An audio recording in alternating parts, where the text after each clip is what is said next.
Bonjour à tous, merci à vous d'être venus ce matin pour cette journée qui s'annonce extrêmement riche et qui est sur le signe des rôles modèles. Alors, la Fédération du prêt-à-porter féminin et Priscilla Jocko, la première, que beaucoup d'entre vous connaissez, qui pilote le service entreprise de la Fédération, a voulu organiser cette journée pour se focaliser sur des bonnes nouvelles. Se focaliser sur des bonnes nouvelles qui sont celles du monde de l'habillement, qui sont celles du prêt-à-porter, qui sont portées par des figures entrepreneurs extrêmement puissants et qui ont tous, à leur niveau, à leur échelle, connu des réussites extrêmement intéressantes. Ils vont nous expliquer aujourd'hui comment et pourquoi.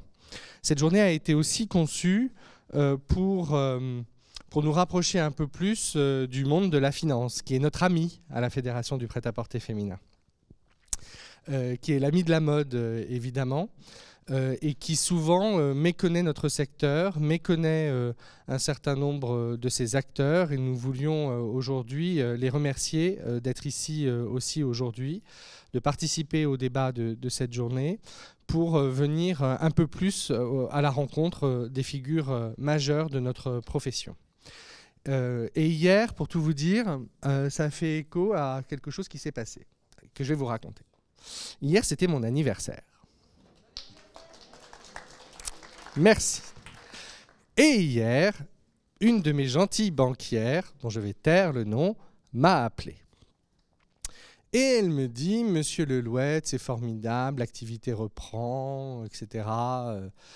Félicitations, voilà. Mais j'ai une mauvaise nouvelle à vous annoncer. Vous n'utilisez pas votre découvert, c'est vrai, lui dis-je. J'ai cette chance. Mais je vais le diviser par 2. Ah, pourquoi ? Parce que vous travaillez trop dans le textile. Alors je lui ai envoyé le lien pour la journée d'aujourd'hui.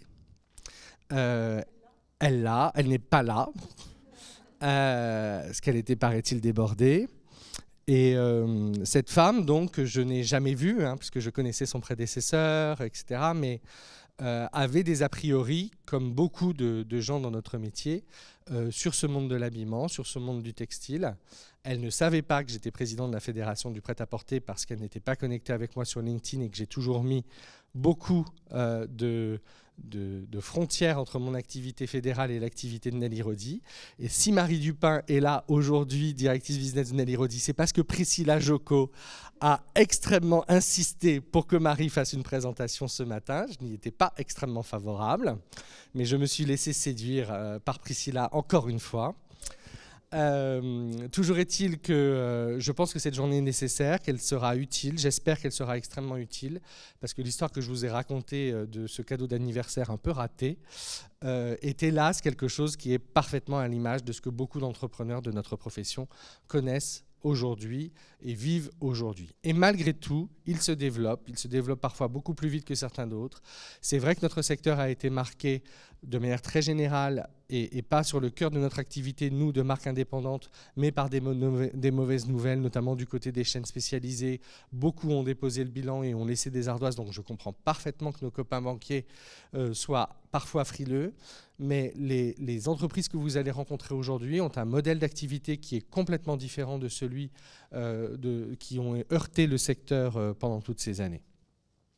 Je voudrais remercier bien sûr aujourd'hui tous les intervenants. On a la chance d'avoir 15 intervenants, chefs d'entreprise qui sont absolument extraordinaires, ont vécu beaucoup de belles choses dans leur aventure professionnelle et je suis extrêmement fier et heureux qu'ils aient accepté aujourd'hui de venir partager leur expérience à vos côtés. Cette journée n'aurait pas pu être non plus possible sans le soutien d'un organisme que l'on aime beaucoup, qui s'appelle Le Défi, et sa directrice générale, Clarisse Rey, va me succéder tout à l'heure pour pouvoir vous présenter les chiffres de l'économie de la mode.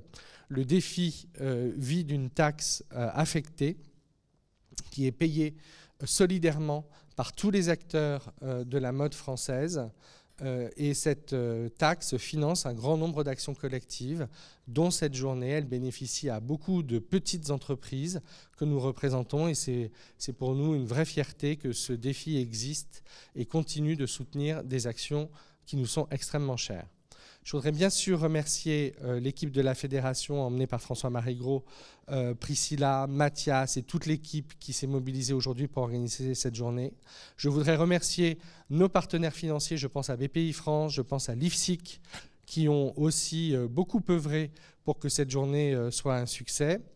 Et je voudrais remercier enfin DHL, qui tout à l'heure va remettre son prix international à une marque indépendante qui est pleine de potentiel et dont nous espérons sincèrement qu'elle pourra, elle aussi, grâce au soutien de DHL, se développer considérablement dans l'avenir.